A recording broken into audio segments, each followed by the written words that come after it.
Thank you, technical team. One's philosophy is not best expressed in words. It's expressed in the choices one makes. In the long run, we shape our lives and we shape ourselves. The process never ends until we die. And the choices we make are ultimately our responsibility. Eleanor Roosevelt.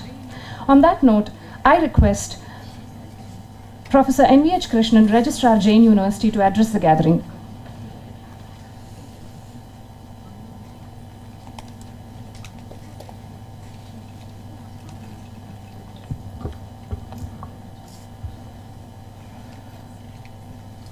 Dignitaries on the dais, Mr. Anand Sudarshan, founder and director of Sylvant Advisors, Mr. Professor Vivek Dareshwar from Shrishti School of Art, Design and Technology, who are invigorating research in social sciences and humanities, Mr. Ashwin Ajila from iNurture, who is doing tremendous work in the area of education, Dr. B.T. Venkatesh, my colleague from the university, controller of examinations. Very happy to welcome these dignitaries. Their reputation precedes them. As I was telling Mr. Anand Sudarshan, I have, first time I heard of him and I met him was long back in 1997, sorry, when he had just started up an organization called Planet Asia. Similarly, I've heard quite a lot about Professor Vivek Dareshwar. I'm happy to be, meeting him in person. So also Mr. Ashwin Ajila. So it gives me great pleasure, first of all, and then of course I will be, the other dignitaries who are not on the dais, Professor Vasu, and very important, the audience, the heads of departments from various institutions, and then my own faculty colleagues. A very warm welcome to all of you on my behalf, on behalf of the President of Jain University, who is the epicenter of all activities in Jain University and also in the Jain Group of Institutions, and also the Vice Chancellor, who is generally follows the practices, the philosophy of being the first among equals. Tremendous, a person who empowers tremendously. So we miss both of them, and on their behalf, it's my pleasure to welcome you to this conference, two-day conference. Now, a little bit of history of Jain University. As you're aware, we have been in the field of education since 1992. We are quite young compared to, the age of institutions across the world. There are institutions there are universities which are 200 years old, 300 years old. So we are comparatively young. But we are very old. Bangalore itself is not a very old city. I mean, the new Bangalore that we know is not very old. So from that perspective, if Bangalore you consider as being old, then yes, we are old. We've contributed quite a bit to whatever is happening, not only in Bangalore, in Karnataka, and the whole of India. Today we have 65 institutions, the Jain Group, and we have 65,000 students and more than 3,000 faculty. Jain University, in specific terms, has 6 faculties. We have the Faculty of Management, we have the Faculty of Commerce, we have the Faculty of Engineering and Technology, we have the Faculty of Humanities and Social Sciences, we have the Faculty of Arts, we have the Faculty of Languages as well, and the Faculty of Sciences. So 6 faculties of Jain University. Within a short period of time, not only, we've always been good at catering to student requirements and demands, but over the past few years, we have also gained a very good reputation in the field of research. Our faculty have published a large number of research papers, and we have, therefore, we have redefined ourselves into not only a teaching institution, but also a research institution. So we are trying to combine these two goals and move forward the university. I'm sure that you are aware that we have been ranked number 17 once and number 22 once by India Today, which is one of the leading magazines in India. Now, it doesn't mean that we have achieved what we wanted to. It just puts a lot of responsibility on us to take the university to greater heights. Coming to today's topic, I think disruption is order of the day. First of all, disruption in technology, yes, all of us are aware of. I mean, it impacts us day in and day out. It impacts us in many ways. So much so that even parenting has become difficult because of disruptive technology. Your son doesn't respect you if you're not on Facebook. If you're not on WhatsApp, you don't have a right to exist on the face of this earth. So that's how, closer home, there is so much impact of technology, not to talk about all the, myriad aspects of life that technology impacts. There is huge disruption in the social order. Gone are the days, even in the university, I mean, gone are the days when, we used to have, in organizations, it's no longer possible to have a superior subordinate relationship. We used to talk about power distance in European organizations and in American organizations. We used to say that power distance is very low.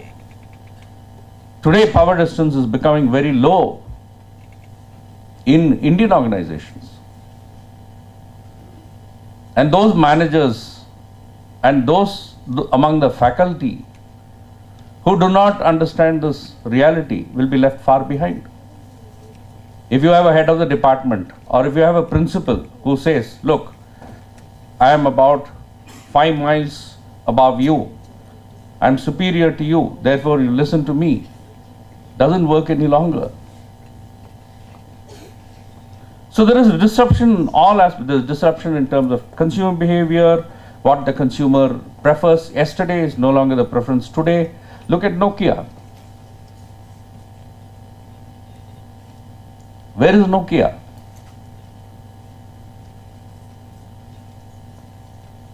So not very long ago in this auditorium, I think 95% of us would have had Nokia phones. How many of us has a Nokia phone? So there are consumers keep moving on. So definitely, I think, I really congratulate the organizers for having chosen VUCA as the topic, because there's a lot of questions to be answered. A lot of thinking to be done about how we cope with a volatile, uncertain, complex world in which we live in. Now, coming to languages, obviously, I'm not an expert on languages, but we had this. I had a neighbor's daughter who was 3 years old, and very nicely, she would come home and recite. I would ask her, what have you learned today? And then she would say, Vakratunda Mahakaya. Or, she would say, Guru Brahma, Guru Vishnu. And Saraswati Namastubhyam, Varde Kamarupini. Now, these cannot be translated in English. Not that the young kid knows Sanskrit, but somehow you find a deep connect if you recite something in Sanskrit, you straight away get connected to a culture. Whether you know Sanskrit or not, it's a different issue. But the connection to culture is immediate. You have in the US, you have second and third generation Indian kids. We call them ABCD. ABCD is American born confused Desis. Okay, many of them, the second and third generation kids are called ABCD. I'm sure that no research has been done, but my own observation is that those families which may not have taught them Sanskrit, but which have taught them lines of Sanskrit in terms of prayers and so on, the children, the ABCDs in those families have they have better cultural identity than those who are not given such training by their parents. So that is the power of the language. Let's say a language like Sanskrit, leave alone Hindi. Hindi also, there's a lot of maybe in lighter vein. I would like to ask whether Aati Hai Kandala should be included in the dictionary. Bollywood does have its impact on the language. So how much of that do you want to incorporate in your in whatever in your daily transaction is something to be looked at. So tremendous English, for example.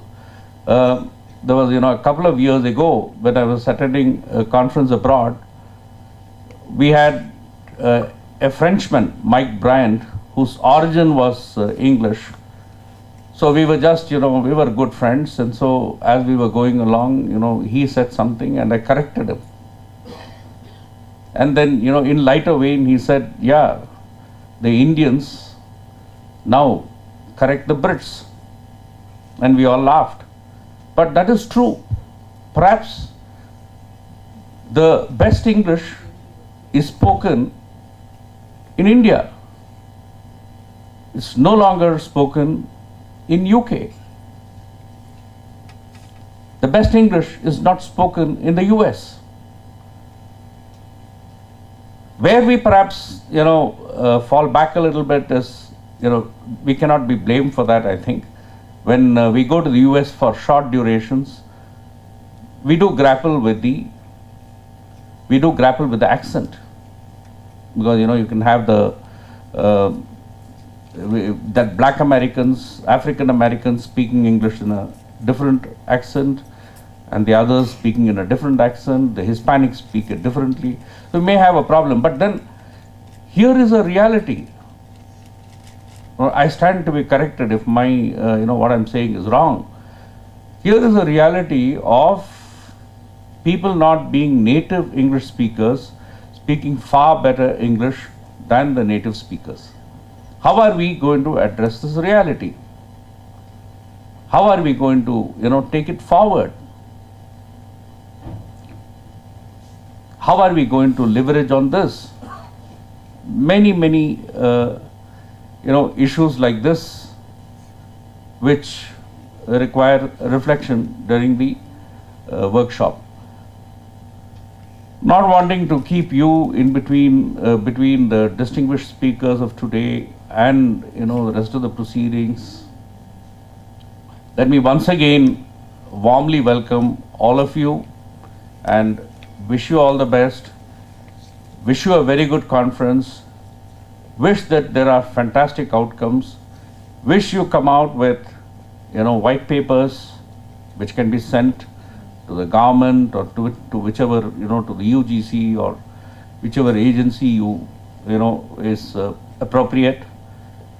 So all the best and thank you.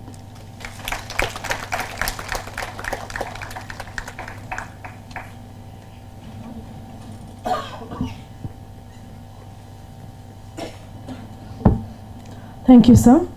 I call upon Mr. Ashwin Ajila, Founder and Managing Director, I Nurture Education Solutions Private Limited, to address the gathering.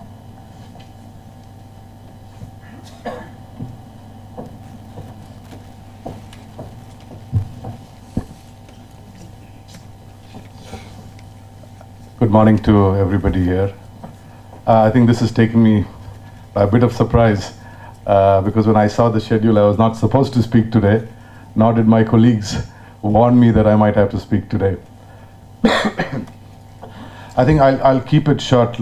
Like Dr. Krishnan said, there are a lot more distinguished speakers today, and I wouldn't want to eat into any of their time because I saw the schedule and it looks pretty tight to me. All I would like to do today is to thank the Jain group of institutes for giving us this opportunity to be able to present and work with them in creating seminars such as this, because these are some of the critical issues of today, and these are the issues that need to be addressed, especially among the staff and professors of institutes, because we are the ones that are guiding the next generation of entrepreneurs in the country today. One of the reasons that I said I wouldn't speak today is because I'm just coming out from a very bad viral and lost my voice, and against doctor's advice, I'm here today standing in front of the mic. I would just take 2 minutes to thank some of my colleagues who I know have put in a lot of effort to make this event possible. Lakshmi Narayan, who's here, and I think will be addressing you post the tea break, has probably put in a lot of effort, considering the amount of stuff that he has to do in the office, has taken a lot of time off to put this together, and I think has been very enthusiastic, along with his team, Matthew, who's also present here, and Dr. Vinod. I know the kind of schedules that they have, considering where we are at iNurture today, and some of the new courses that we are offering, that they've actually managed to put in the extra hours to make this a success. And all of this would not have been possible if we didn't have the support of Dr. Vasu, who's also here today, who's been our guiding light right through our association with iNurture. And I know the senior team at Jain, including Dr. Krishnan here, and the Chancellor, and Dr. Chandra Jain himself, who's been very supportive of what we say in iNurture, the tomorrow has to be here today. And that's what we have found in a partner in Jain, that's enabling us to bring what we think is the need of the hour in education to the real world, to the students of today. And I think with this what we are doing, I believe that the real winners are the students who are today studying at Jain. And with that, I'd like to thank everybody actually being here, the audience who I see have come in good numbers. I would like to once again thank my colleagues and the team at Jain for helping us make this happen. Thank you.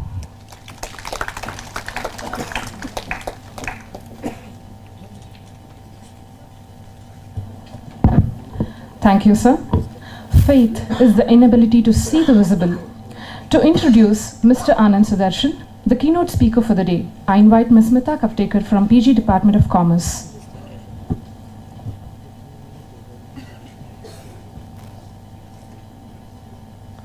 Thank you, Ms. Madhvi.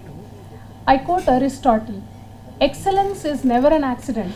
It always is the result of high intention, sincere effort, and intelligent execution." Good morning to one and all present here. I deem it my privilege to introduce our keynote speaker, one such believer in excellence, Mr. Anand Sudarshan. Mr. Anand Sudarshan is founder and director, Sylvant Advisors Private Limited, an education sector advisory entity. Sylvant focuses on providing a range of advisory and consulting services to institutions, enterprises, government, and investors. He is currently an independent non-executive director of NIIT Limited, the pioneer in education and training. He also serves as venture advisor to TVS Capital Funds. In addition, he serves on a number of executive and advisory boards as well as government committees on policy advisory in education. Till June 2012, he was Vice Chairman and Managing Director of Manipal Global Education, with whom He had a distinguished career since May 2006. Anand was instrumental in leading the team that built Manipal Global Education into definitive leader in technology-driven higher education out of India.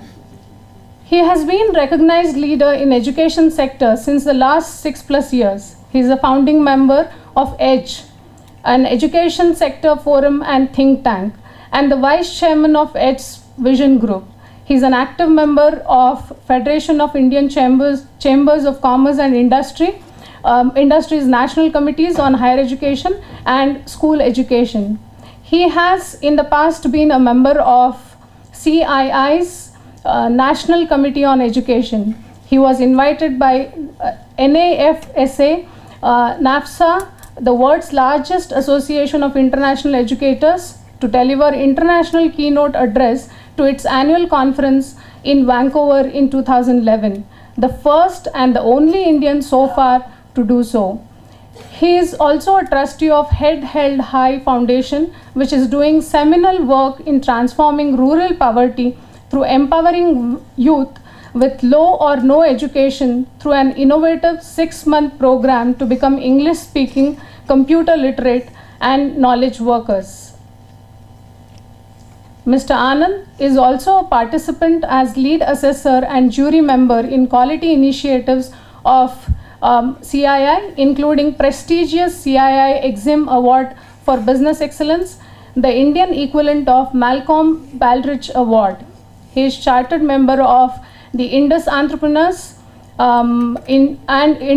International Function Point Users Group member, a life member of Computer Society of India, jury member of Polestar Foundation and CIO Awards, and is also an active member of World Economic Forum. Mr. Anand holds a Bachelor of Engineering degree in Electronics and Communications Engineering from National Institute of Technology, Trichy, India, and a PGDBM from Indian Institute of Management, Kolkata. I request Mr. Anand Sudarshan to deliver the keynote address.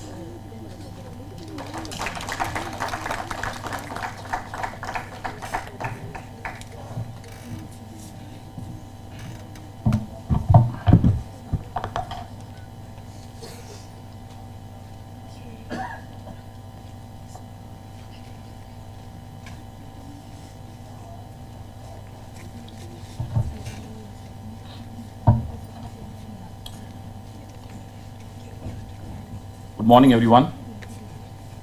Absolute pleasure and honor to be here with all of you today, and I almost believed all the stuff that was read about myself. It must be true if Jain University says so.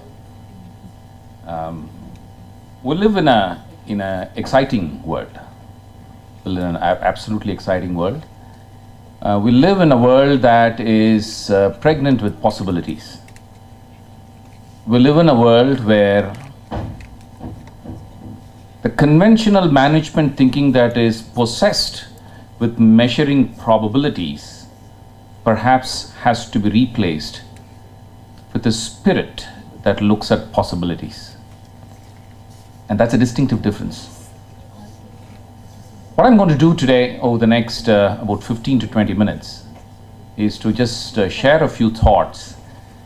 It's a pleasure to talk about winning with VUCA, innovations and strategies, but I'm not really going to talk about innovations and strategies much. You're going